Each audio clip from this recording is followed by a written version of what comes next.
예, 자, 지금 오늘부터 소방관계 법규에 대해서 제가 설명을 좀 드릴 건데, 우리가 필기 시험은 1교시가 소방원론이죠.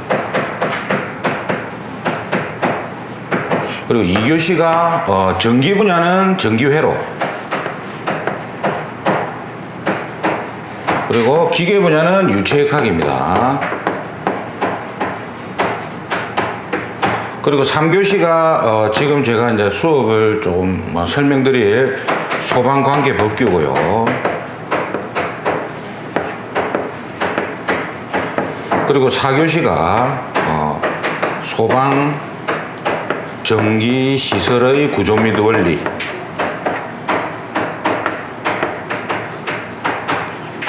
해가지고 이렇게 4과목을 이제 시험을 치게 돼 있고, 한 과목당 20문제가 출제가 됩니다. 20문제가 출제가 되는데, 시간은 굉장히 여유가 많으니까 너무 걱정은 안 하셔도 되고, 만약에 여러분들이 어느 한 분야에, 우리가 이제 소방은 전기하고 기계가 있기 때문에 한 분야의 자격증을 취득하고 나면 2년 안에 2과목을 면제를 해줍니다. 1교시하고 3교시를 면제를 해주고, 만약에 전기를 취득하신 분들은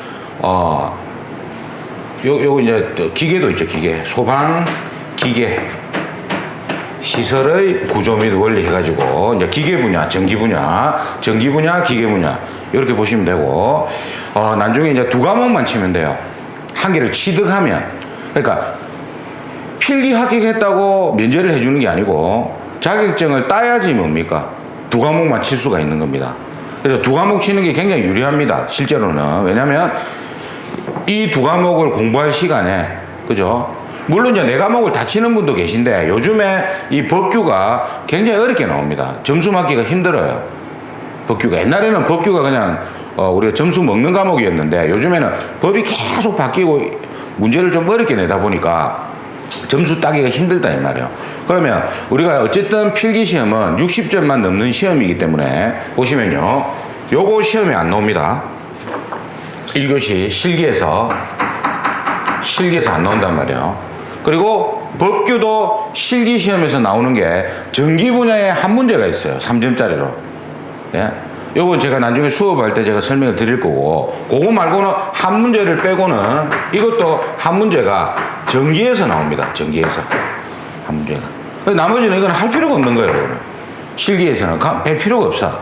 그 다음에 전기회로를 보면 비전공자들이 가장 힘들어하는 과목이 전기회로하고 유체역학입니다. 2교시죠. 여기서 꽈락이 굉장히 많이 난다고 보시면 되는 거예요. 그래서 이 전기회로는 일반적으로 우리가 매 회차마다 다르지만 보통 반반씩 나옵니다. 글자로 되어 있는 게 반이 나오고, 그 다음에 계산 문제가 반 정도가 나오는데, 글자로 된 것만 다 맞춰도 꽈락은 면하니까, 그죠? 우리가 꽈락이 40점이에요. 우리가 꽈락 무조건 이 4과목 중에서 40점을 넘어야 되고, 40점을, 그러니까 8문제죠. 8문제 이상을 맞춰야지 일단 꽈락이 면합니다. 꽈락을 면하고, 그리고 평균 몇 점? 60점이 넘어야 돼요. 60점 이상이 돼야지.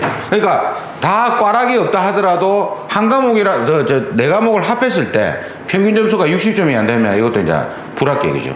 그죠? 그래서 이 점수를 맞아야 되고, 그러면 이제 우리가 공부할 때 어쨌든 자격증 시험은 요령입니다.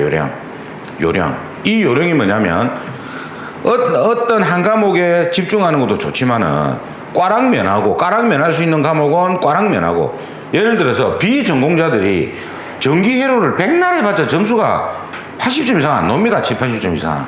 그러니까 이 과목들은 이제 꽈락 면하는 과목이고, 그럼 어디서 점수를 많이 맞아야 되느냐? 원론. 이거는 10번 시험 치면 한두 번을 제외하고는 대부분 기출에서 다 나옵니다. 거의 다. 그러니까 이 원론은 무조건 80점 이상을 목표로 해야 돼요. 점수를. 그럼 일단 20점을 버렸단 말이에요. 그죠? 그러면 이 2교시에서 점수가 작게 나올 거 아닙니까? 그럼 이거는 목표를 몇 점으로 잡느냐? 이거는 40점 이상으로만 딱 잡아버리면 돼. 보충이 된단 말이에요. 60점. 그 다음에 법규는 60점을 목표로 딱 잡으시고, 요거 구조 및 원리 여기서는 무조건 80점이 넘어야 돼요. 그거는 요거는 구조는 왜냐면 이거는 실기시험하고 직결되어 있습니다. 전기든 기계든 이 4교시 과목이 핵심이에요. 그 다음에 전기회로에서는 뭐가 나오느냐, 실기시험에 딱 나올 거 2개밖에 없어. 이것도 잘 안 나와. V는 IR 이거 하나 하고 이거는 거의 안 나오고 실기시험에. 그 다음에 두 번째가 뭐냐면 시퀀스에서 논리회로가 있어요. 논리식. 요거 말고는 안 나옵니다. 전기회로에서 아무 관계가 없어요. 실기시험하고. 그 다음에 이 유체역학 같은 경우에는 실기시험에 유체역학은 공식이 한 10개 정도밖에 없어요. 실기에서는. 그러니까 필기의 공식이 만약에 100개가 넘어가면은 실기에서는 그 중에서 한 10% 정도밖에 안 나와. 예? 그러니까 어쨌든 이 2교시도 마찬가지로 뭡니까? 꽈락만 면하면 된다 이 말이에요. 꽈락만 면하면. 그럼 다시 정리하면 1교시에서 점수를 벌어야 되고 2교시에서는 꽈락만 면하시면 되고요. 예? 그 다음에 3교시에서는 한 60점 하면 평균만 맞으면 돼. 그리고 4교시에서 점수를 확 벌면 되는 거예요. 제가 이 4교시 같은 경우에도 이제 제가 가르치는데 이 4교시 같은 경우에는 막 저한테 뭐라 합니다. 아, 한 문제 틀렸네. 한 95점 맞아놓고 아깝다면서 이런 분들이 많아요. 그러니까 보통 8, 90점 이상은 무조건 나온다고 보시면 됩니다. 예? 그리고 실기시험의 핵심이 뭐다? 요놈이 실기시험의 핵심이 된다 이 말이에요. 4교시가. 그러니까 필기 공부하실 때 4교시 과목은 실기를 공부한다 생각하고 하셔야 됩니다. 그러면 실기시험에 가가지고 굉장히 도움이 많이 돼요. 한 40, 50% 먹고 들어가는 겁니다. 예? 기본적으로. 그래서 1, 2, 3, 4교시 중에서 예? 그리고 또 꽈락면하는 방법을 듣고 싶다. 제가 이거는 이제 우리 전국적으로 다 보기 때문에 제가 여기서 말씀을 못 드리고 저한테 전화를 주시면 어떻게 꽈락면하는 방법을 제가 알려드리겠습니다. 요 2교시에 대해서. 그래서 지금 오늘부터 할 시간은 요거 관계 법규입니다. 소방관계 법규. 그러면은 이 소방관계 법규는 출제되는 출제 범위가 있어요. 법 기준이. 우리 소방법령 법 중에서도 출제되는 법령이 있는데 우리 기사에서는 우리가 4가지 법령이 출제된다고 보시면 됩니다. 첫 번째가 소방기본법. 그죠? 여기 보시면 소방기본법이 있죠. 그리고 여기에 따른 시행령, 시행규칙이 나온다고 보시면 되고, 두 번째가 우리 여기는 좀 길죠. 화재 예방, 소방시설 설치 유지 및 안전관리에 관한 법률 해가지고 이거를 약칭 줄여가지고 소방시설법이랍니다. 그리고 세 번째가 공사업법,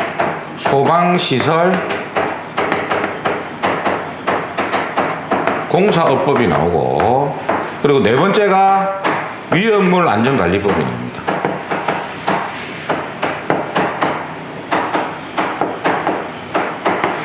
자, 그러면 이 우리가 법령 20문제 중에서 어느 게 핵심이냐?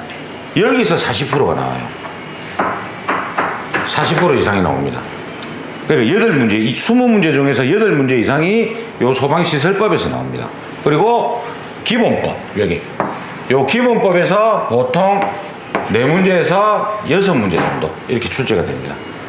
그러니까 이거 2개만 해놔도요 60점이 나오는 거예요, 점수가. 그리고 공사법은 3문제에서 많으면 4문제 정도. 요것도 3문제에서 4문제 정도가 출제됩니다. 이거는 거의 비슷하게 나올 거예요, 이렇게. 그러면 우리가 요 4가지 법 중에서, 자, 제가 좀 설명을 드리면 우리하고 관계된 업무가 있죠. 직업. 자, 그게 뭐냐면 우리하고 관계된 업무가 일단 소방 공무원이 있죠. 우리가 일반적으로 부르는 소방관이라고 부르지만 앞으로는 이제 소방관이라고 불러도 좀 되지만 우리가 소방 공무원 뭐 이렇게 이제 부르시고, 그 다음에 우리가 업이 있습니다. 업이. 소방이 할 수 있는 업종이 뭐가 있냐면 설계가 있고요. 여러분들이 자격증을 취득하시면 설계 쪽에 취업을 할 수도 있고, 그 다음에 공사, 시공이죠, 시공. 예? 우리가 이제 뭘 만드는 거죠. 그 다음에 세 번째가 감리가 있죠, 감리. 설계를 하고, 자 보세요. 어떤 건물을 지을 때 설계를 하고 나면 그 도면을 보고 공사를 하고, 공사가 끝나면, 공사가 할 때 이제 기술 지도를 받아야 되니까 그 사람들이 이제 감리라고 보시면 됩니다. 그 다음에 요 세 가지를 뭐라고 하느냐, 요 세 가지를 본래는 한 개가 더 있어요. 방염업이라고 있어요. 그래서 요 네 가지를, 방염업은 뭐냐면 불 잘 안 타게 하게 내장에 이제 뭘 뿌리고 바르고 하는 거를 방염이라 합니다. 그래서 예를 들면 우리가 11층 이상 건물에는 방염을 법적으로 하게 되어 있습니다. 그러면은 거기에 커튼이라든지 카페트 있죠. 이런 거는 불에 잘 안 타는 재질로 만들어줘야 된다. 그래서 그거 이제 방염 처리를 한다, 이렇게 보시면 됩니다. 그래서 이 네 가지를 소방시설업이라고 합니다. 소방시설업. 네 가지를 이제 시설한다 이 말이에요. 그 다음에 한 가지가 뭐 있냐면 업종에서 점검업이 있어요. 이거를 이제 우리가 관리업이라 하는데, 법에는 관리업 해가지고 이게 이제 같은 말이 유지관리업 또는 우리가 이제 현장에서 부를 때는 점검업이라 부르죠. 이게 이제 우리가 이제 이거는 시설업이 아니죠. 왜냐하면 이놈들은 다 시설을 하는 거지만 점검은 가서 뭘 해준다? 법에 맞게끔 설치가 돼 있는지 뭡니까? 관리만 해주는 거예요. 유지관리만. 그죠? 그래서 관리업이 있고, 그 다음에 한 가지 또 직업이 뭐가 있느냐? 소방안전관리자라고 있습니다.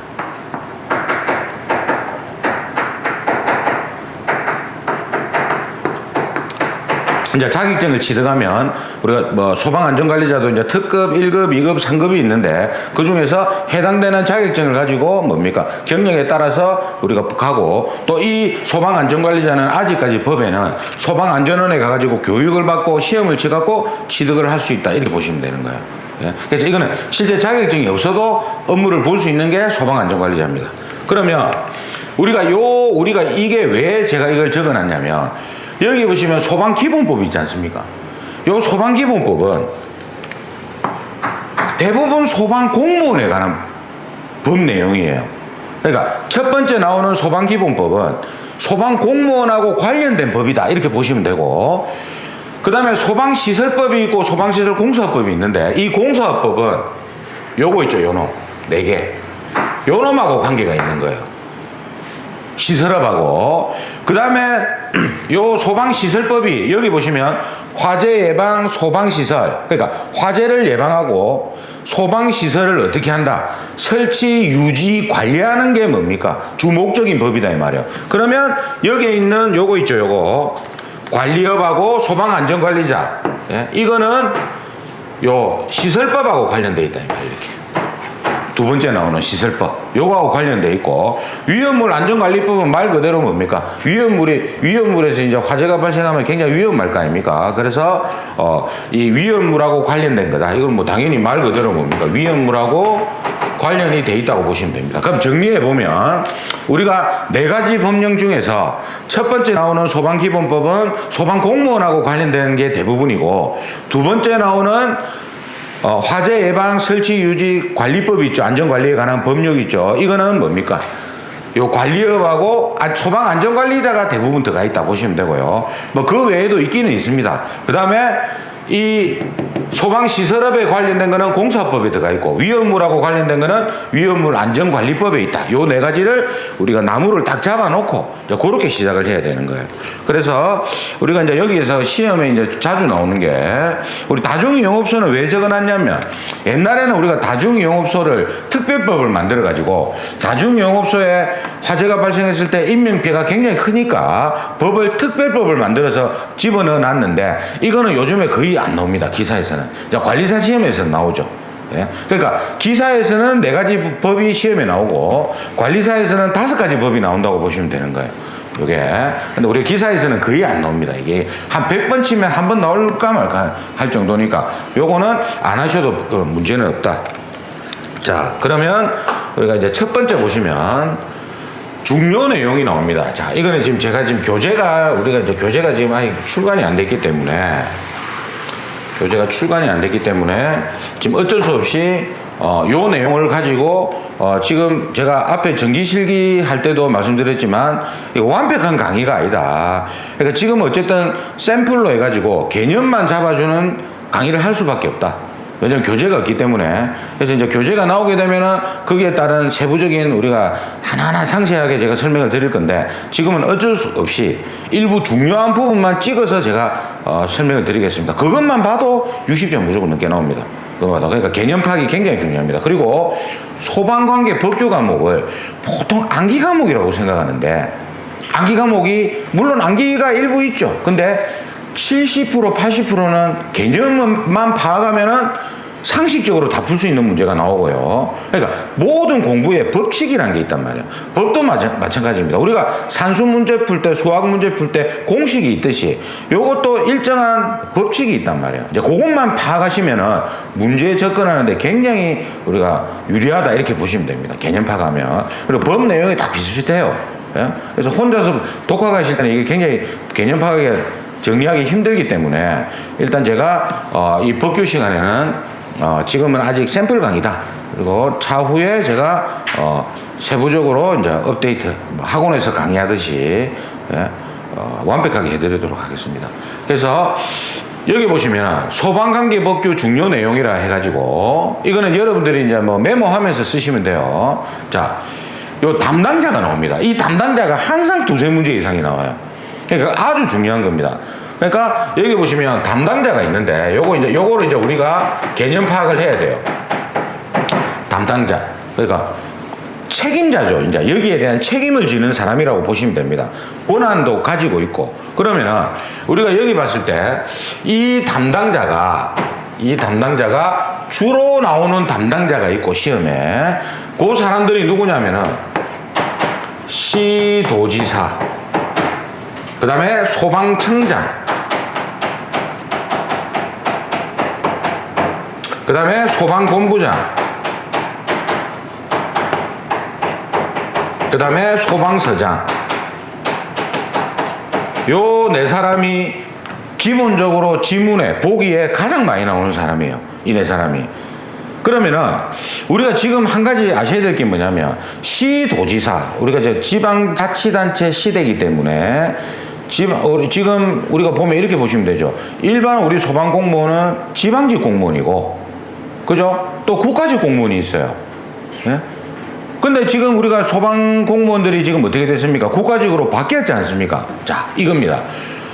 법이 국가직으로 바뀌었지만, 그럼 옛날에는 각 시도에서 일을 하고 있는, 업무를 보고 있는 소방공무원들은 시도지사의 지휘를 받았거든요. 그럼 지금은 이제 국가직이기 때문에, 그럼 지금은 이제 소방청장의 지휘를 받아야 되는데, 아직까지 법이 명칭만 국가직으로 바뀌었지, 안에 내용이 세부적으로 바뀐 거는 아직까지 없습니다. 그래서 이름만 국가직이지, 아직까지는 지방직이라고 보시면 되는 거예요. 그래서 세부 내용이 바뀐 게 거의 없습니다. 그리고 아니 우리가 국가직으로 왜 만들었습니까? 조금 더 뭡니까? 지원을 잘 되게 하기 위해서 경찰처럼 만들었는데, 지방직 아무래도 이제 지방보다는 뭡니까? 국가에서 관리를 해줘야지 투자가 많이 될 거 아닙니까? 거기에 대해서. 근데 아직까지 그 내용이 바뀐 건 없어요. 그러니까 돈이라든지 이런 게 국가에서 나오는 게 아니고 아직까지는 그러니까 이게 이제 제가 알아보니까 몇 년 걸린답니다. 이게 몇 년 걸리니까 차츰차츰 바꿔야지. 법을 한꺼번에 바꿀 수 없으니까 일단 이름 하나 바꿔놓고 국가직으로, 그 다음에 이제 차근차근 하나씩 이제 법을 바꿀 예정이다. 이제 그렇게 보시면 되는 거예요. 그러면은 아직까지 요 시도지사가 이제 핵심이 되는 거예요. 우리 법에서 이 담당자가 있는데, 자, 이렇게 보세요. 우리가 시도지사는 우리가 이제 선출직이죠. 그죠? 선출직. 그리고 뭡니까? 지방에서 뭐예요? 대빵입니다. 대빵. 말 그대로. 그죠? 근데 여기서 시도지사라는 거는 누구를 말하냐면, 일반 소도시 시장은 시도지사가 아니에요. 뭐냐면 이 시도지사는 이렇게 정리하시면 됩니다. 이 시도지사는 첫 번째 특별시장. 우리나라에는 이제 특별시장이 이제 서울시장밖에 없잖아요. 그 다음에 광역시장. 그러니까 부산이라든지, 그죠? 대구, 대전, 광주, 그죠? 이런데 인천 같은데 이런데 시장을 시도지사라 부르고, 그다음에 이제 세종시가 있죠. 이거는 특별자치시죠. 그러니까 특별자치시장.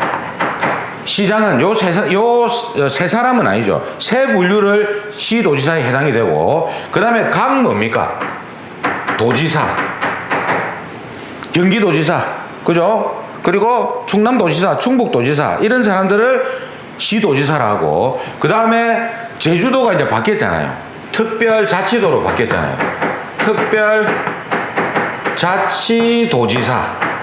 요 5 분류를 시도지사란다. 그래서 예전에는 시험이 어떻게 나냐면, 다음 보기 중에서 시도지사가 아닌, 해당되지 않는 사람을 찾아라 해가지고, 뭐 구청장도 들어가 있고, 그죠? 국무총리, 이렇게 이제 우리가 보기에 내고 이랬단 말이에요. 그래서 시도지사를 구분하시고, 그러면 예를 들면 수원시장은 시도의사가 아니죠.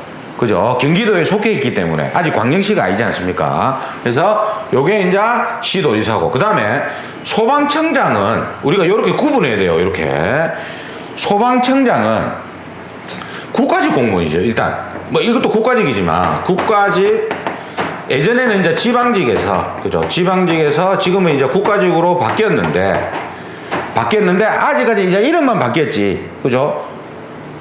안 바뀌었다. 그래서 이제 우리가 소방청장은, 이 사람은 어디에 있느냐? 세종시에 있죠. 소방청. 세종시에서 전국적인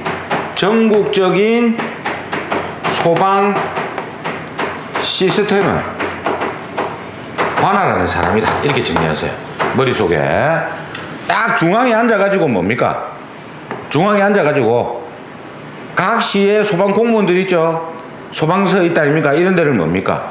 지원해주고 뭡니까? 이렇게 뭐 지시를 내리고 이렇게 한다고 보시면 됩니다. 전체적인 시스템을 관할하는 거예요. 그 다음에 소방본부장하고 소방서장은 이제 지방직에서 이제 지금은 국가직으로 바뀌었지만은 아직까지 뭡니까? 지방에서 일을 한다. 이렇게 봅니다. 지방에서 업무를 본다고 보시면 됩니다. 업무를, 아직까지는 지방에서 업무를 보는데, 예? 자, 그러면 이게 이제 여기서 우리가 구분해야 될 게 있어요. 자, 아직까지는 시도지사의 타치를 받는다. 그래서 각 시도에서, 문제에서요, 각 시도에서 소방에 대한 책임자가 누구냐 물어보면은 시도지사가 됩니다. 아직까지는. 예? 그러니까 각 시도에서 소방에 대한 지휘권을 가지고 있는 사람이 누구냐 물어보면 시도의사가 되는 거예요. 그리고 이 소방본부장하고 소방서장은 아직까지는 뭡니까? 시도지사의 지휘를 받는 거예요. 예? 그러니까 이 사람들은 이제 부서의 장이 된다고 보시면 됩니다. 우리가 소방 쪽에서 가장 높은 사람이 누굽니까? 각 시도에서 소방본부장이거든요. 예? 그러면 소방본부장은 뭐 소방에 대한 책임을 지는 사람이 아니고 최고 책임자가 아니단 말이에요. 그러면 각 시도에서 소방에 대한 최고 책임자는 누구다? 시도의사입니다. 아직까지는. 그래서 그러면 우리가 이렇게 연결이 되잖아요. 시도지사와 소방본부장과 소방서장이 이렇게 연결이 됩니다. 대부분 이게 묶어서 나오는 경우가 많아요. 그러면 요 세 사람이 또 묶어서 나올 때가 있어. 그러니까 이렇게 구분하세요. 제가 파란색으로 요 표시를 한 이 사람들은 각 시도에서 소방 업무를 보는 사람이라고 보시면 되고, 요 소방청장 있죠. 요 소방자 들어가는 사람 있죠. 요렇게 또 구분을 해야 돼요. 소방자 들어가는 사람. 즉 뭐냐면 소방에서 봐보세요. 시도지사가 사고 난 거 조사하고 교육하고 훈련은 못 시킬 거 아닙니까? 그러면 이제 이 사람들이 시키는 거예요. 각 시도에서는. 그러면 그걸 책임지는 사람이 누구냐면 시도의사가 되는 겁니다. 예? 그러면 만약에 문제에서 사고 조사를 하고 훈련을 하고 교육을 하는 사람이 아닌 사람을 물어보면은 시도의사가 되는 거예요. 그러니까 시도의사는 뭡니까? 솔직히 뭐 서울시장이 뭐 하겠어요? 아니 출동하고 이런 건 안 할 거 아닙니까? 어떤 건물에 가서 훈련하고 이런 건 안 하겠죠. 이 사람들이 다 한단 말이에요. 예? 각시에서. 근데 책임자는 시도의사라고 보시면 됩니다. 아직까지는. 아직 법이 안 바뀌었다 이 말이에요. 그러면 또 한 가지, 여기에서 요 소방본부장하고 소방서장은 세트라, 세트. 이 두 사람은 즉 뭐냐면 거의 99% 있죠. 같이 따라갑니다. 그러니까 뭐냐면 보기에 1번 시도지사, 2번 소방청장, 3번 소방본부장, 4번 소방서장이 나오게 되면 3번, 4번은 답이 아닙니다. 이거 두 개는 거의 다. 왜냐하면 이 두 사람은 업무가 거의 중첩된다고 보시면 되는 거예요. 아시겠지? 예. 그러면 이 두 사람이 답이죠. 그럼 만약에 문제에서 사고조사, 훈련, 교육을 할 수 없는 사람을 물어보면 소방자가 안 들어가는 이 사람이 해당이 되는 거고. 맞다 아닙니까? 그리고 다른 만약에 문제가 나오면 이 사람이 절대 아닌 것 같은 경우는 이 사람이 답이 되는 거예요. 예? 그러면 요 둘 중에 답이 만약에 있다. 그러면 한 사람이 빠져서 나옵니다. 그러니까 우리가 한번 봐야 되죠. 소방본부장이나 소방서장이 보기에 한 명만 들어가 있으면 한번 생각을 해봐야 된다 이 말이에요. 그게 답일 확률도 있기 때문에. 그죠? 그래서 이 두 사람이 뭡니까? 보기에 들어가 있으면 답이 거의 아니다 이렇게 보시면 됩니다. 100%는 아니지만 99%가 아니다 이 말이에요. 항상 법에는 예외가 있습니다. 항상 여러분들이 나중에 법 공부하다 보면 우리 화재 안전 기준도 마찬가지고 어떻게 해라 해놓고 단 뭐 어떨 때는 그러하지 아니하다 이제 이런 식으로 나오겠죠. 그게 우리가 어려운 내용입니다. 예? 자, 그래서 이제 우리가 시도지사 보시면요, 이 중에서 가장 먼저 나오는 시도지사를 보시면 시도지사가 하는 업무가 있단 말이에요. 시도지사가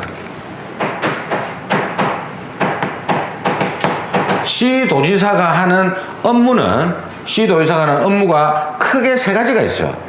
크게 세 가지가 뭐냐면 첫 번째가 우리가 여기도 나와 있듯이 업. 무슨 업이라고 나오면 그러니까 우리가 각 시에서 업 등록을 할 때 누구한테 하느냐? 시청에 가거든. 맞다 아닙니까? 우리가 시장이 파워가 좋은 게 뭐예요? 예산을 가지고 놀잖아요. 돈을 가지고 노는 겁니다. 그래서 국회의원들이나 이런 사람들이 주구장창 국회의원 하다가 시장을 하려는 이유가 예? 그런 이제 권력이 있다, 권한이 있단 말이에요. 그런 권한이 있기 때문에 많이 하려고 하는 거라. 일단 막 거기서 제일 대빵 아닙니까? 그죠? 그래서 일단 업하고 관련돼 있는 건데 그러면 이 업하고 관련돼 있는 것 중에서 어떤 거냐 이거지. 어떤 업에 소방업에 아까 이제 설계, 감리, 뭐 공사 이런 점검업 이런 게 있었잖아요. 그죠? 방염업하고. 그러면 이거를 등록을 누구한테 해야 되느냐? 시도의사. 그다음에 어떤 업이 있을 때 설계업을 할 때 이 설계업을 지휘승계를 누구한테 해야 되느냐? 대부분 그렇단 말이에요. 그죠? 예. 그 다음에 업에 대한 뭐 과징금 처분 누구한테 누가 부과하느냐? 시도의사 이렇게 보시면 되는 겁니다. 그러니까 업 정리하시고 두 번째가 뭐냐면 이제 예외가 하나 있죠. 여기 보면 보세요. 소방시설업의 종합정보 시스템을 구축 운영하는 것은 소방청장이라 돼 있잖아요. 그래서 여기서 여러분들이 하나 적어 놓을 게 있어요. 뭐냐면요. 문제에서 이거 정리 중요합니다. 종합이란 말이 나오고요. 중앙이란 말이 나오면 이거는 다 소방청장입니다. 뭐 종합이란 말이 나오고 중앙이란 말이 나오면 소방청장이고 지방이란 말이 나오잖아요. 그러면 지방은 시도지사입니다. 이거를 구분해 두세요. 종합이나 중앙이란 말이 나오면 누구? 예, 소방청장이고. 그러니까 중앙을 관리하잖아요, 이 사람들이. 그죠? 그리고 종합적으로 뭘 만든다. 이거는 정부에서 하거든. 그러니까 정부에서 우리가 일하는 사람이 소방청장 아닙니까? 이 사람은 지방에서 일하는 사람이고. 요거 다 구분해 두세요. 종합, 중앙은 소방청장, 지방은 시도의사다. 이거 구분하시고. 자, 그 다음에 두 번째 위험물 관련된 거. 위험물. 자, 우리가 이제 위험물 나오면은 대부분 요 뒤에 뭐가 붙냐면 제조소라는 말이 많이 붙어요. 제조소 등 이런 말이 많이 붙거든요. 제조소, 위험물 제조소 이렇게 붙는데 우리가 제조소가 뭐냐면 위험물 제조소를 줄인 말입니다. 그러면 이 위험물 제조소, 위험물이라는 말이 나오면 대부분 90% 이상이 시도의사입니다. 이게 답이 시도의사인데 주의점이 있어요. 위험물이 누출 사고가 생겼어. 조사를 못하는 사람이 누구냐? 그게 또 시도의사입니다. 왜냐하면 제가 아까 이야기했잖아요. 소방차 들어가는 사람은 조사, 훈련, 교육을 할 수 있단 말이에요. 일단 누가 못한다 이거를 조사, 이 사람이 못하는 거, 이 사람이 못하는 거 조사, 그 다음에 교육, 훈련 이걸 못한단 말이에요. 이거는 이제 다 소방차 들어가는 사람이 한단 말이에요. 소방차. 그러면 위험물에 대한 답은 대부분 시도지사지만 아닌 사람은 누구냐? 대부분 또 청장이에요. 이게 또 이 위험물에서 아닌 사람 누구다? 그러니까 보기에 위험물에서 어떤 문제가 나왔을 때 아닌 사람 찾아라면 보기에 시도지사, 소방본부장, 소방서장 들어가면 이 세 사람은 지방에서 아직 일하기 때문에 관련이 있단 말이에요. 예? 근데 소방본부, 소방청장은 뭡니까? 정부에 있기 때문에 관련이 없다. 그러니까 위험물은 대부분 각 시도에서 관리를 한다고 보시면 되고, 대신에 위험물이 요거 있잖아요. 누출 사고가 생겨서 그러니까 청장이 100%는 아니지만 아닌 사람 중에서 사고나 조사나 훈련을 할 수 있단 말이에요. 이 사람은 할 수 있는 게 사고 조사, 훈련 이런 걸 할 수 있는 거예요, 이 사람. 예? 그렇게 구분하세요. 그러니까 위험물은 대부분 90% 이상이 시도의사가 답이고, 아닌 사람은 소방청장인데 소방청장이 또 위험물에서 할 수 있는 게 있더라. 사고, 조사, 훈련 이런 걸 할 수 있단 말이에요. 그죠? 그러면 사고, 조사, 훈련을 못하는 사람은 누구다? 시도의사가 되는 겁니다. 그렇게 이제 정리하시고, 그리고 세 번째가 뭐냐면 큰 돈하고 관련된 거. 큰 돈.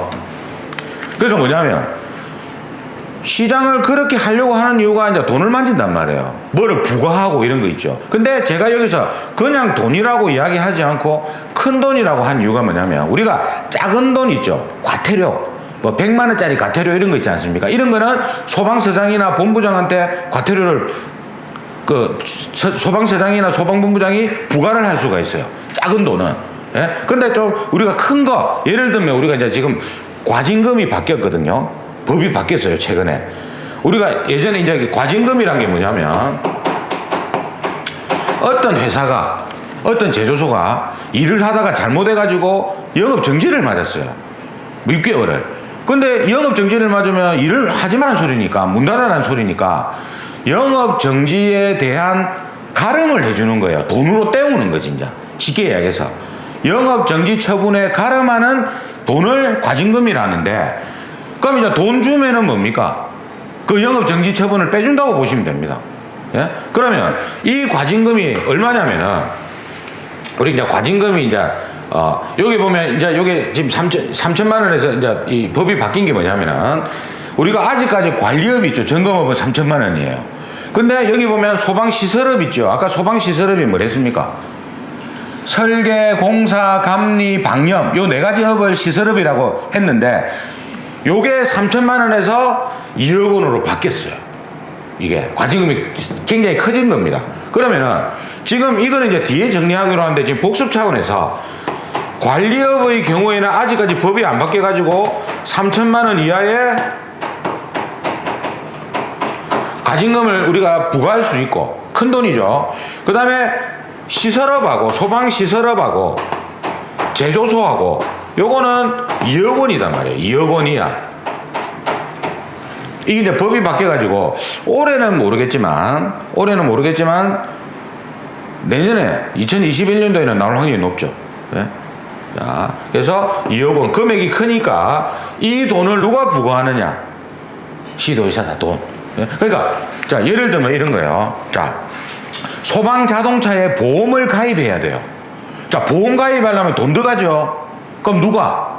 시도의사니라. 큰 돈. 그 다음에 자, 소방공무원이 일을 하다가 잘못해가지고 손실이 생겼어.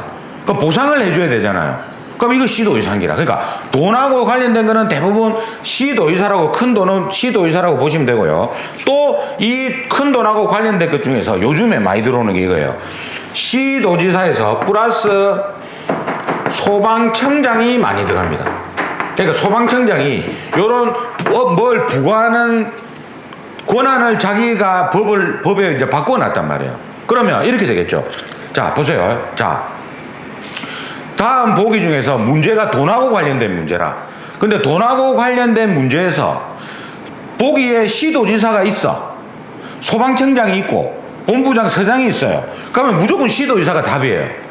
소방청장은 어떨 때는 자기가 돈에 관련된 권한도 있지만 없는 것도 있단 말이에요. 그러면 다음 보기 중에서 돈에 대한 권한이 없는 사람 찾아라면 시도지사, 소방청장, 본부장, 서장이 있으면 만약에 이제 그렇게는 안 나오겠지만 시도지사하고 청장은 아니다 이 말이에요 일단.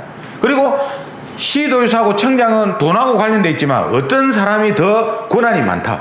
시도의사다 이 말이에요. 그러니까 뭐냐면 시도의사가 이만큼의 권한이 있으면 이 중에 일부를 자기가 가져갔다 보시면 돼. 소방청장이. 그러니까 이렇게 되겠지. 요게 이제 큰 돈이에요. 돈. 그러니까 본래는 옛날에는 요게 시도지사가 다 가지고 있었단 말이에요. 근데 지금은 이제 소방청장이 요 중에서 요만큼을 뭡니까? 소방청장이 가지고 간 거라. 그러니까 여기에 해당되는 문제가 나오면 뭐예요? 소방청장이 아니지. 그러니까 일단 시도지사하고 소방청장이 돈하고 관련된 문제가 나왔을 때 보기에 있으면 답은 일단 시도지사가 맞고, 그럼 만약에 거기서 시도지사가 빠지고 청장이만 있다. 그럼 청장이 답이 되는 겁니다. 돈. 그러니까 돈은 이 두 사람이에요. 큰 돈은. 예를 들면 작은 돈은 또 소방서장이 부과할 수가 있습니다. 본부장하고.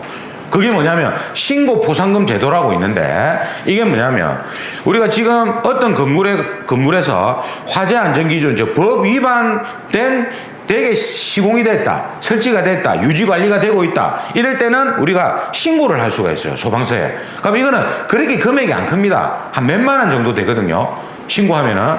그 돈은 작잖아요. 우리가 예를 들어서 차 타고 가다가 뭐 과속을 했다, 이럴 경우에는 경찰서에 가서 낸다 아닙니까, 돈을. 맞지? 그거하고 똑같다고 보시면 되는 거예요. 그러니까 작은 돈은 소방서장이나 본부장도 권한이 있는데 큰 돈은 대부분 시도의사고 이 중에 일부가 소방청장이 들어가 있다, 이렇게 보시면 됩니다. 그죠? 자, 그래서 이제 요거는 이제 시험하고 별 관계가 없으니까, 그죠? 이런 게 있더라. 금액이 좀 작다 아닙니까? 이거는 이제 소방본부장하고 서장이 또 관련이 있는 거예요. 금액이 작은 거는. 예. 자, 그 다음에, 그러니까 이런 거는 시험하고 별 관계가 없어. 그러니까 개념만 딱 잡으시라 이 말이에요. 지금 시간은. 자, 일단 시도의사는 이렇게 이제 정리를 하시고, 자, 그럼 다시 한번 복습해 보면 시도의사는 그죠? 어쩌고 나오면 시도의사가 답이고, 두 번째 위험물하고 관련된 거는 대부분 시도의사인데 못하는 게 있더라. 사고조사, 훈련, 교육 이런 걸 못한단 말이에요. 시도의사가. 대신에 소방차 들어가는 소방청장이나 본부장 서장은 그 사고조사나 교육훈련을 할 수 있다, 이렇게 보시면 됩니다. 그 다음에 돈하고, 큰 돈하고 관련된 거, 이런 거는 대부분 시도의사고 여기에 소방청장이 일부가 있다, 이렇게 개념을 잡으시면 되는 거예요. 자, 그 다음에 이런 거는 빼고, 그 다음에 여기 보면 예외해가지고 신고 포상금, 이거는 금액이 굉장히 낮거든. 그죠? 이런 거 같은 경우에는 뭡니까? 소방본부장이나 소방서장이 이제 뭡니까? 가태료 부과를 할 수 있는 거예요. 예? 금액이 작은 거는 포상금을 지급할 수 있단 말이에요. 금액이 작은 거. 그러니까 우리가 뭐 쉽게 얘기해서 뭐 비파라치 이런 거 있죠. 몰래 가가지고 보고 신고하는 거 있다 아닙니까? 그거라고 보시면 됩니다. 자, 그 다음에 소방청장은 전체적인 소방 시스템을 관할한다. 그럼 이거예요. 자, 그러면 어떤 게 소방청장의 권한이냐? 자, 보세요. 예를 들어서, 자, 아까 제가 소방청장은 종합, 그죠? 요 소방청장은 종합이란 말이 들어가고, 그 다음에 중앙이란 말이 들어가면 소방청장이다. 그리고 지방이란 말이 들어가면 뭐랬습니까? 시도의사다. 이렇게 이제 개념을 잡으시고요. 여기서 소방청장은 이런 거예요. 자, 우리 감직이 있죠. 그 다음에 어떤 소방에 대한 용품이 있을 거 아닙니까? 그죠? 이 소방용품을 우수 품질이다, 이 제품이. 오작동도 잘 안 하고, 이거를 우수 제품이라고 인정을 해줄 수 있어요. 그러면, 자, 감지기는 우리 소방용품은 어떤 특정 지역에만 쓰는 게 아니잖아요. 우리나라 다 쓴다 아닙니까? 그러니까 이거는 이제 전체적으로 뭡니까? 만약에 A라는 제품이 좋다, 너무 좋다. 오작동도 안 하고. 그러면 이거를 뭡니까? 우수 품질로 인정을 해줄 수 있어요. 자, 예를 들면 봐보세요. 자, 어떤 감지기가 있어. 이 제품을 우수 품질로 인정을 해줘야 되는데 지방에 있는 시도지사가 할 수 있습니까? 그리고 소방서장하고 본부장은 주된 업무가 훈련, 교육, 조사 이런 건데 그런 걸 못 한단 말이에요. 그래서 국가 전체적인 중앙에 앉아가지고 이 제품 너무 좋다더라 올라오면은 그거를 이제 파악해가지고 판단해가지고 인정해줘. 우리나라에 다 깔리잖아. 그 다음에 두 번째, 소방시설 관리사 시험 누가 시행하느냐. 자, 소방시설 관리사 시험을 어느 특정 지역 사람만 치는 게 아니잖아요. 우리나라 사람 다 칠 수 있다 아닙니까? 맞지? 그러니까 이런 것도 뭡니까? 정부, 소방청장이 뭡니까? 주관을 한단 말이에요. 아시겠지? 그리고 예를 들어서 이제 우리가 일부는 있지만 방염에 대한 권한. 자, 뭐냐면 이거예요. 자, 소방청장은 이거 구분하세요. 우리가 한국소방안전원이라는 게 있고요. 자, 한국소방안전원이라는 데가 있고 한국소방산업기술원이라는 데가 있습니다.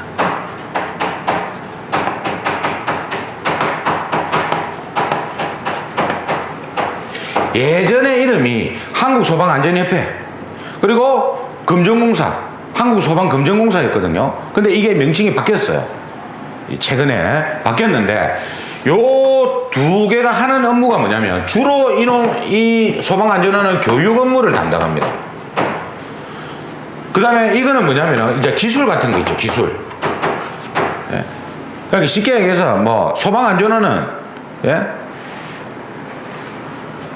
예를 들어서 행정직이라고 보시면 되고 그리고 한국소방산업기술원은 기술직이라고 보시면 되는데 이 두 개는 소방청의 산하기관이에요.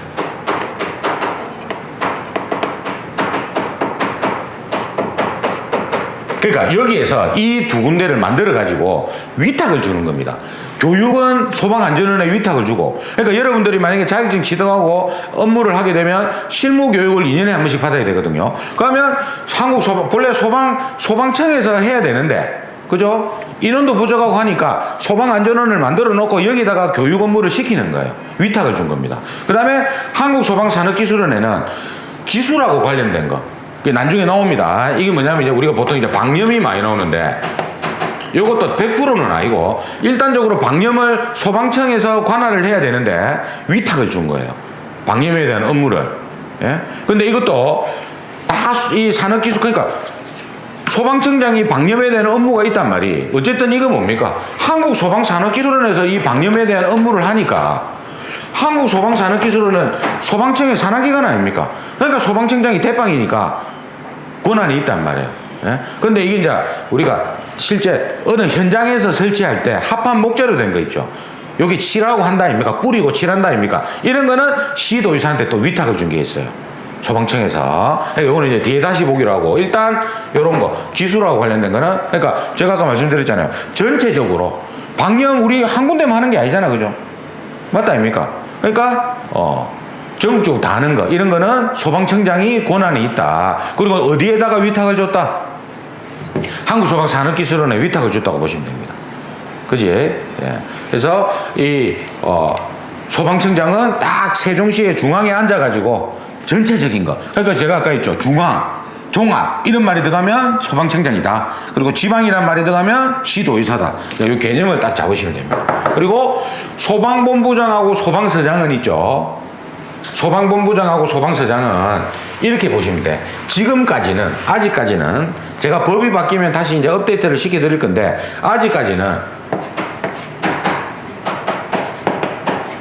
시도지사의 지위를 받고 있는 거예요.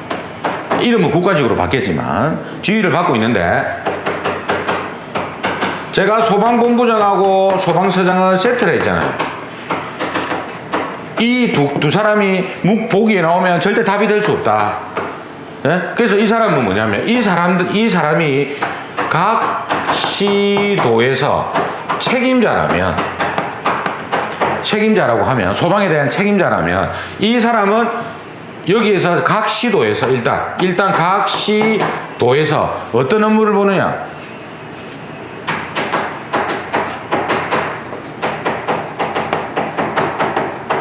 이 업무를 한다고 보시면 됩니다.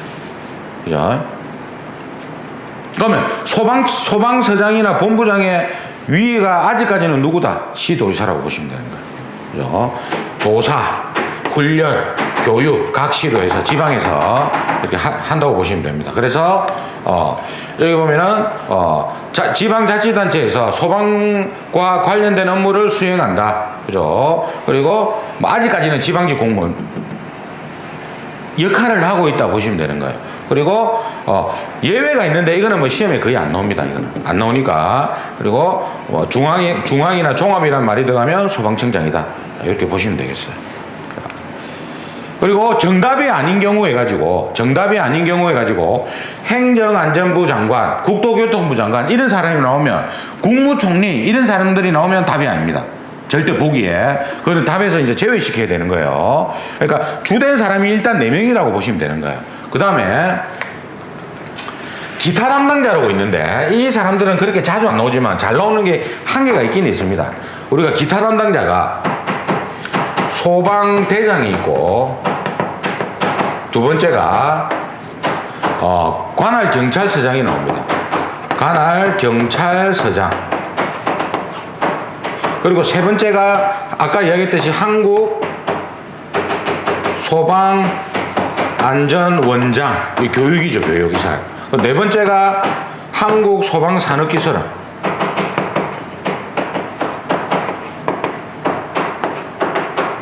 요 원장이죠, 원장. 이 네 사람이 이제 보기에 나올 수가 있는데, 이거는 시험에 자주 나와요, 이게. 소방대장이. 자, 소방대장이 뭐냐면요. 우리가 화재가 났지 않습니까? 화재가 났을 때 출동을 하겠죠. 그러면 우리가 소방차 중에서 소방차도 여러 가지가 있습니다. 지휘차 있고, 소방차 펌프차 있고, 물차 있고, 맞죠? 뭐 구급차 이런 거 다 갈 거 아닙니까? 이 중에서 지휘차에 타고 있는 사람이에요. 소방대장은. 그러면 이 소방대장은 소방서 안에서 이제 간부 있죠. 간부급, 뭐 주임, 계장, 과장, 소방서에서 이런 사람들이 출동을 하는 거예요. 그러면 이거는 뭐냐? 옛날에 숭례문 화재 났을 때는 여러분 TV 뉴스 보면 그런 거 나오잖아요. 화재가 좀 크고 인명피해가 크면 거기에 소방서장이 갈 수도 있고 소방본부장이 갈 때도 있습니다. 그러니까 숭례문 화재 났을 때 소방대장이 누구였냐면 서울시 소방본부장이었어요. 그러면 화재가 3층짜리 4층짜리에 불났어. 본부장이 매일 올 수가 없잖아요. 그때는 이제 직급이 낮아도 뭡니까? 소방대장이 될 수 있는 겁니다. 그러면 이 소방대장은 정해진 사람이 아니고 다 화재 크기에 따라서 달라진다고 보시면 되는 거예요. 소방대장은. 그러면 뭐 소방대장은 그럼 본부장이 될 수도 있고 소방서장이 될 수 있고 소방서의 과장이 될 수도 있고 계장이 될 수도 있단 말이지. 그죠? 화재 크기에 따라서. 그러면은 이 소방대장이 하는 역할이 뭐냐? 주된 역할이 여기 보면 나와 있잖아요. 소방 활동구역을 설정합니다. 즉 뭐냐면 이 건물에 화재가 났을 때 이렇게 이제 치는 거예요. 이 구역이 내가 소방활동을. 자, 우리가 그러면 소방활동이 뭐냐? 불을 끄고, 그죠? 그러니까 소방에 대한 활동을 한단 말이 불을 끄거나, 맞지?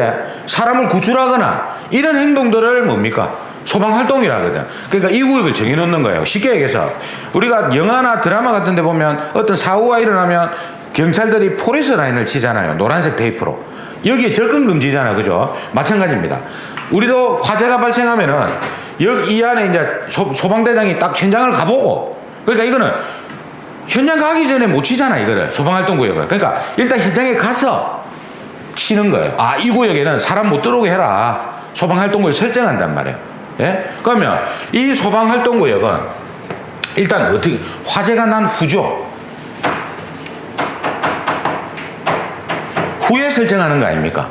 맞지? 그 다음에 이거하고 비교해야 되는 게 한 가지가 있어요. 이게 뭐냐면 비교해야 되는 게 소방활동구역하고 비교해야 되는 게 화재경계지구라는 게 있어요. 이거하고 비교해야 되는 게 화재경계지구라고 있습니다. 자, 이놈은요, 화재경계지구는 시도지사가 지정을 합니다. 즉 뭐냐면 자기 동네에서 화재가 발생할 경우에 피해가 클 것으로 예상되는 지역이에요. 그러니까 아직 불이 안 났지만 여기서 화재가 나면은 피해가 클 것으로 예상하는 지역이 있죠. 이거를 화재 경계지구로 하는데, 이거는 화재 전이 되는 겁니다. 화재 전에 이거를 화재지구를 우리가 만들어 놔야 된단 말이에요. 시도의사가. 예? 뭔 말인지 아시겠지?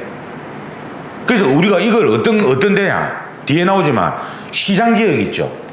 시장에 불나면은 피해가 클 거 아닙니까? 재래시장 같은데. 그 다음에 두 번째, 공장이 밀집돼 있다. 그 다음에 목조 건물이 밀집돼 있다. 그 다음에 위험물 시설이 밀집돼 있다. 이런 경우에도 불나면 피해가 크게 뻔히 보인다 아닙니까? 그죠? 그리고 산업단지 이런 데 있지 않습니까? 이런 데를 뭡니까? 미리 누가 시도의사가 지정을 해 놓는 거예요.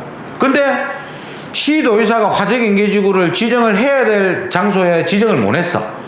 그러면 누가? 그렇죠. 소방청장이 좀 지정해 주시오 하고 우리가 이제 이렇게 시도의사한테 이야기를 할 수 있는 겁니다. 그래서 이게 시험 문제 한 문제 났는데, 화재경계지구를 지정을 누가 하느냐 물어보면 시도의사인데, 화재경계지구를 지정해야 될 장소에 지정을 안 했단 말이에요.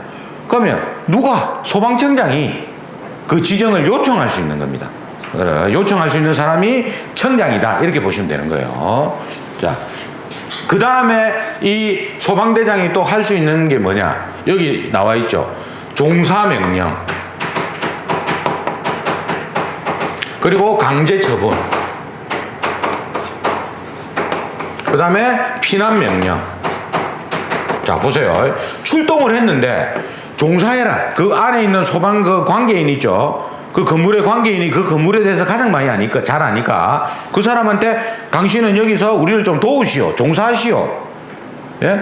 이렇게 요청할 수 있는 거야. 종사 명령을 할 수 있단 말입니다. 그 다음에 안에 있는 사람을 피난 빨리 해라, 명령할 수도 있단 말이에요. 이게 당연한 거 아닙니까? 그죠? 그 다음에 강제 처분은 뭐냐면, 자, 그 실안에, 화재 진압 현장 실안에 들어가야 되는데 뭐가 가로막혀 있어, 물건이.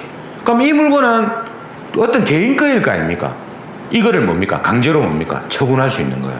치우거나 이렇게 할 수 있단 말이에요. 예? 당연한 거 아닙니까? 그래, 그 다음에 요거 있죠, 요거. 요 세 가지는 소방대장 플러스 서장이나 본부장이 할 수 있어요. 소방서장이나 소방본부장이 같이 할 수 있는 겁니다. 요 세 가지는. 근데 소방활동구역을 설정하는 거는 일단 가서 봐야 되는 사람이 누굽니까? 대장밖에 없잖아요. 대장밖에 안 되는 게야. 그지? 그러니까 요 세 가지는 소방대장 플러스 서장 본부장도 해당이 되더라. 예? 이렇게 이제 정리하시고요. 그 다음에 관할 경찰서장은 뭐 하는 거냐 이겁니다. 딴 게 아니고.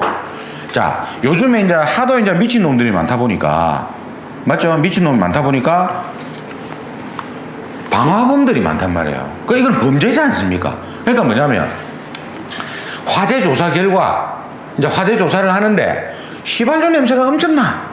그 휘발유 통이 이제 막 뭐 이렇게 있어. 그러면 소방대원들이 뭡니까? 이거는 방화라고 추정할 수가 있겠죠. 그죠? 그래서 화재 조사 결과 방화 또는 실화의 혐의가 있다고 인정이 되면은 지체 없이 수사기관에 알려야 될 거 아닙니까? 그 관할 경찰서장한테 알려주라 이 말이에요. 요 하나밖에 없단 말이에요. 예? 수사하고 관련된 거는. 그 다음에 요거 교육, 소방안전원장은 교육, 그리고 산업기술원장은 소방용품의 형식 승인, 성능 인정. 자, 이겁니다. 소방용품의 형식 승인. 자, 어떤 제품이 있을 때 이거를 형식 승인을 내주라, 팔게끔. 이거는 누구냐면은 소방청장이거든요. 그럼 소방청장이 누구한테 위탁을 줬다? 산업기술원에 위탁을 줬다고 보시면 됩니다. 예? 그러니까 소방용품, 이거는 산업기술원장도 되고 소방청장도 되는 거예요. 그래서 이게 읽어보시면 요거는 대부분 교육하고 관련된 거고, 교육 원장은 한국소방안전원장은, 한국소방산업기술원장은 기술원에서 하는 거는 기술과 관련된 거 있죠. 이런 거 보고 테스트하고 승인을 내줘야 될 거 아닙니까? 그리고 위험물 탱크 있죠. 탱크 같은 거. 이런 것도 테스트 해보고 내줘야 되겠죠. 예? 그러니까 손으로 한다고 보시면 돼. 우수품질 인정해 주려면 그 제품을 테스트 해봐야 될 거 아닙니까? 그러니까 여기는 테스트하는 거다.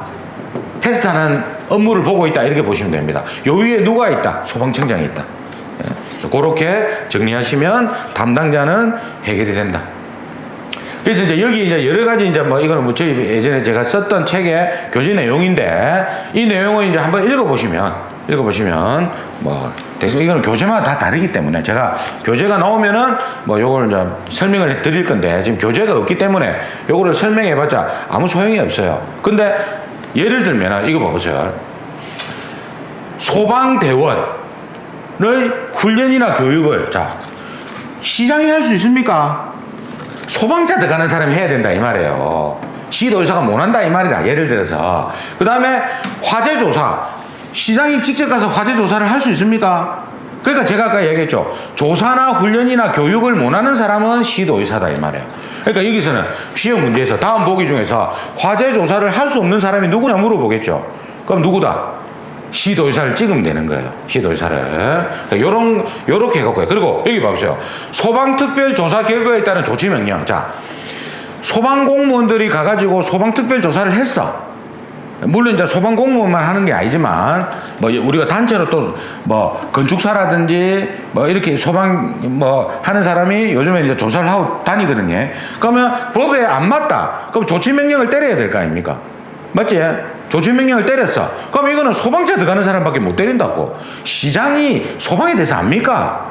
모르는 기라. 그러니까 그 사람은 책임자라. 돈 주고 하는 이것밖에 못 한다 이 말이지. 그지? 그러면 만약에 문제에서 소방특별조사 결과에 따른 조치명령에 따른 손실보상은 누가 해줘야 되느냐 이러면 그렇죠. 손실보상은 돈 아닙니까? 돈. 보상을 해줘야 되니까 이거는 시도의사가 답이 된다 이 말이에요. 거기에 또 청장이 들어갈 수도 있다 이 말이에요. 그죠? 네. 그렇게 이제 보시면 됩니다. 이거는.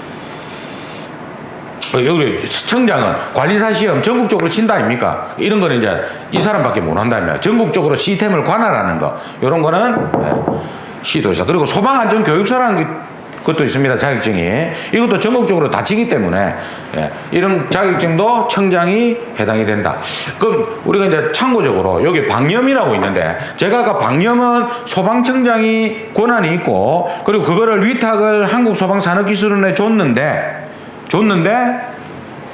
합판목재를 설치 현장에서 예를 들면 우리 어떤 동네의 시내가 보다 보면은 막 인테리어 공사 많이 한다 아닙니까? 다중영업소에. 거기에다 방염칠을 해야 돼. 그럼 일일이 전국적으로 다 뭡니까? 청에 올려줄 수가 없거든. 산업기술원에. 인력이 한정되어 있기 때문에. 그래서 설치 현장에서 합판이나 목재를 방염 처리하는 경우에는 너희 동네에서 하니까 시도의사한테 위탁을 줬단 말이에요. 위임을 줬다고 보시면 됩니다. 그러니까 그럼 정리하면 이렇게 되죠. 방염은 기본적으로 소방청장, 한국소방산업기술원인데 설치 현장에서 합판 목재를 방염하는 경우에는 시도의사가 이제 뭐 책임자가 된다 이렇게 보시면 됩니다. 위탁을 줬다고 보시면 되는 거예요. 자, 그리고 소방용품의 형식 승인, 자, 이런 것도 우리가 국가 중앙에서 다 한다고 보시면 되는 거예요. 우수품질 인증, 소방용품의 형식 승인, 그죠? 이런 거는 한국소방산업기술원에 위탁을 줬지만 그 위에 있는 사람이 누구다? 소방청장이다 이렇게 보시면 되는 거예요. 자, 그 다음에 뭐 소방본부장 서장은 다 그런 겁니다. 이런 내용이에요. 뭐냐면 보세요. 착공 신고하러 가야 돼. 동의 받으러 가야 돼. 다 어디 갑니까? 예, 소방하는 사람들의 주 관공서가 어디입니까? 소방서거든요. 소방서에서 불 끄는 업무만 하는 게 아니고 그 자기 지역에서 뭡니까? 소방에 대한 뭡니까? 업무도 다 본다 이 말이에요. 그죠?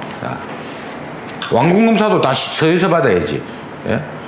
아니 그 잘 아는 사람이 완공검사 받고 착공신고 받아주고 해야 될 거 아닙니까? 시장이 할 수 있겠습니까? 못하지. 그리고 정부에 앉아있는 소방청장한테 일일이 그거를 지역에 있는 건물 지을 때마다 갖다 줄 수는 없잖아요. 그런 업무를 하는 사람이 소방본부장 서장이다 이 말이에요. 그죠? 자, 예를 들어서 감리 보고 있는데 감리원이 바뀌었어요. 막 예를 들어서 뭐 중부에서 거기에 중부 소방서가 있어. 근데 그 중구에서 뭡니까? 감리원 공사하고 있는데, 건물을 짓고 있는데, 그럼 다 신고를 그 관할 소방서에서 했겠죠. 그럼 이 사람을 바꿀 거라. 그만둬갖고. 그럼 다른 사람을 할 때 신고를 해야 될 거 아닙니까? 어디 갑니까? 소방서 간다, 이 말이에요. 그렇게 이제 개념을 잡으시면 됩니다. 자, 그 다음에, 이제 요렇게 정리하시면 돼요. 이런 부분은. 그러니까 청장이 돈에 손실 보상이 일부 들어가 있다. 이렇게 보시면 됩니다. 뭐가 들어가 있니 이런 건 알 필요 없어. 왜냐면 보기에는 항상 거기에는 시도의사나 소방청장이나 이렇게 이제 구분돼서 우리가 지문에 나오기 때문에 뭐가 있다. 이게 양이 너무 많기 때문에 알 필요가 없어. 그냥 돈은 시도의사가 핵심이고 거기에다가 소방청장이 뭡니까? 한 달에 걸치고 있다. 이렇게 보시면 되는 거예요. 그래서 뭐 이런 부분은 뭐 제가 나중에 뒤에 설명을 드리기로 하고,